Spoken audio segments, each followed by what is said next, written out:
I didn't plan on filming this today, so if it's a mess, I am terribly sorry. Alright.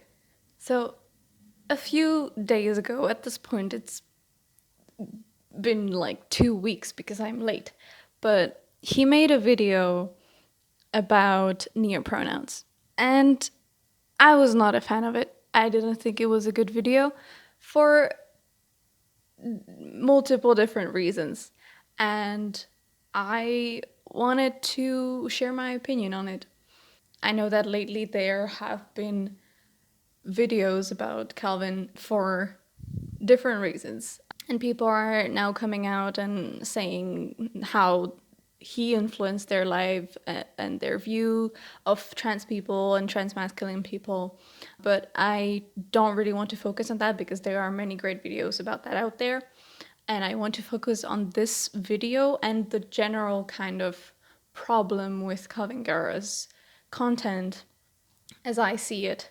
I'm not going to talk about everything that he says in that video, just because there was a lot, and I just want to highlight the important points that I want to personally talk about. And, you know, he likes to mention a ton of different things in his videos, so to go through everything that he says would be tiring and unhelpful. Anyway, yeah, let's go. Let's get into it. Help. So one of the first points that he actually brings up is, and this is like within the first minute, I stopped the video and it said like 53 seconds. I was like, oh my god, we're 53 seconds into the video and he's already going off. He doesn't like the fact that cis people's opinions are usually excluded from trans issues. And I understand this. I understand where he's coming from, and I get it. It is important to not lock ourselves up in echo chambers and to have different opinions available to us when it comes to discourse. It is just not great to exclude a big part of a community because of something. But you have to ask yourself in this situation, how important can the opinion of cis people be on neopronouns, for example? Because cis people, by definition, don't have an experience with being trans. If they're detransitioned cis people, that's a different thing. They have an experience with the trans community, they have an experience with transitioning, but they're still cis, so they don't have an experience with being trans. Then you have to ask yourself, if this cis person is transphobic, if they think that cis people are cis people are terrible and should go to hell, yes. Trans people are terrible and should all go to hell, will all go to hell or whatever. Or even that they're like all trans people should be a certain way and they should neatly fit into a box. How important is that really for the debate? Because they won't bring anything else to the debate except for their frankly bigoted opinions, where they will not even get in that far into the discourse. They will just say, oh yeah, trans people are all terrible, I don't care if they use normal pronouns or neopronouns, I think they should go to hell. So, you know, if a cis person is educated on like everything and they get it and they whatever, then maybe yeah, they can be good. But generally cis people just don't. They don't care even about trans issues. They don't care. How many people, cis people in your life, do you think have heard of neopronouns? They lack the perspective. They lack the understanding of the issue. So what will they bring to the debate, really, except for bad stuff? So the next part of the video, he finally gets into the main topic of and the title of the video, which is neopronouns. And I personally have to say, this is my own opinion, so like if you have a different opinion, that's fine. But I think he brings up a point that is important. Neopronouns can be hard to use. They're not part of standard language. We don't have this innate kind of knowledge of their usage. If, you know, I'm not a native speaker of English, and so trying to add a different kind of pronoun into my vocabulary will require a lot of effort, and I don't even know if it'll ever be completely as natural as other pronouns that I use for other people. And then you have to count in also people who have different reasons for why they have difficulties with language processing, people with disabilities and stuff like that.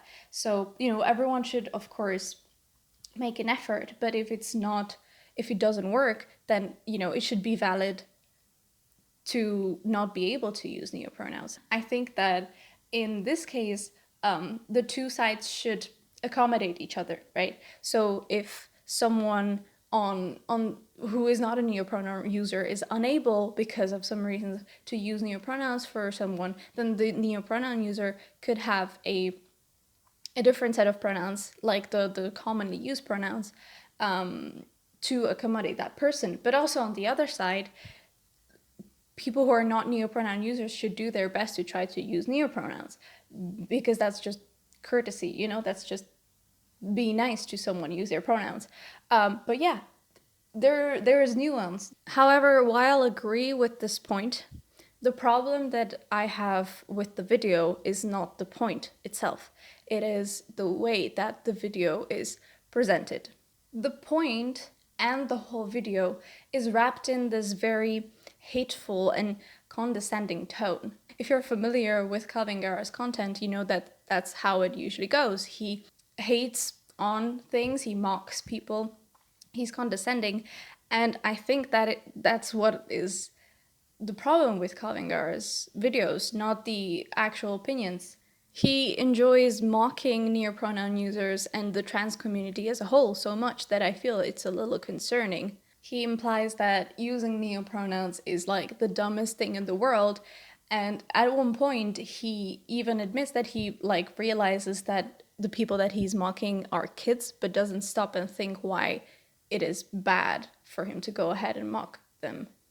Yeah, neopronouns can be a little cringy and weird in some cases sometimes, but that doesn't give you the right to shit on those people. We all did cringy stuff when we were kids, and it helped us discover ourselves in the world.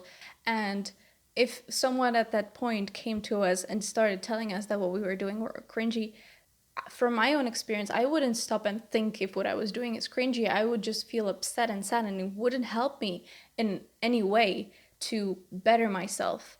It's just, they're kids. They're going to do dumb stuff. Let them do dumb stuff sometimes.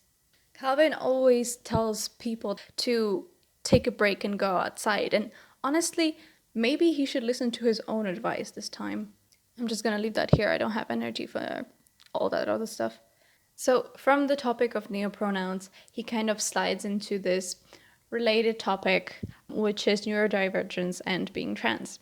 He goes on a tangent how he doesn't like the fact that people link these two together often. There are many neurodivergent people that are cis, but neurodivergent people's struggles with gender are tied to them being neurodivergent, because even if you don't believe that gender is a social construct, gender roles are a social construct, and neurodivergent people struggle with that as well as with other social constructs like money and implicatures in language. People are not trying to tie these together saying that every neurodivergent person is going to struggle with gender because they are neurodivergent, but in many people's experiences, struggling with gender is tied to that person being neurodivergent.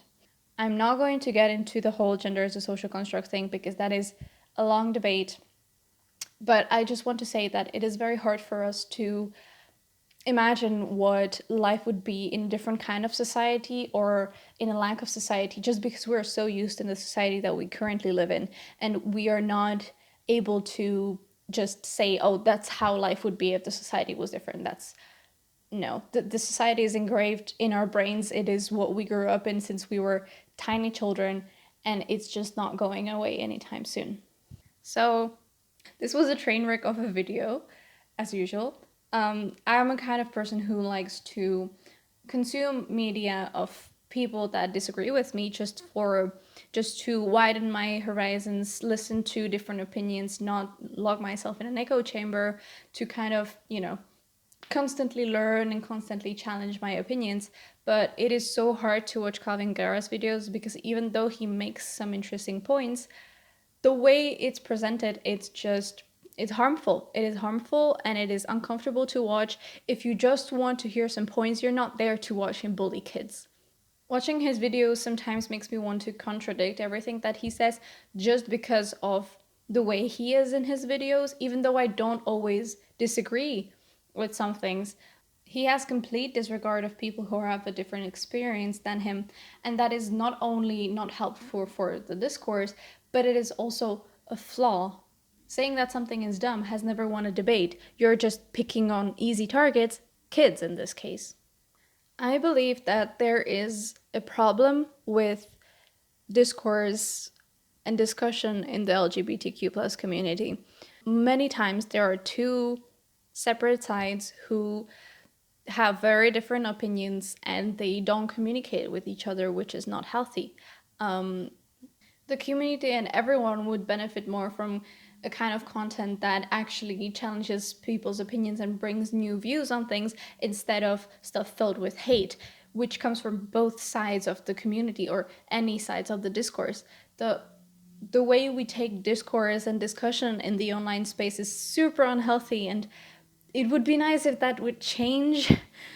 Some points that Kalvin Garrah brings up would be great at challenging people's opinions, would be great to bring something new into the LGBTQ plus community, but he instead chooses to just fill it with hate and mockery and disregard of other people and their lives. And then his point is lost in all that. Of course, you can do whatever you want, fill your videos with hate and whatever, but then you'll have to accept that other people are also going to whatever they want and they won't listen to your points and will instead focus on all the negativity that they find in your videos.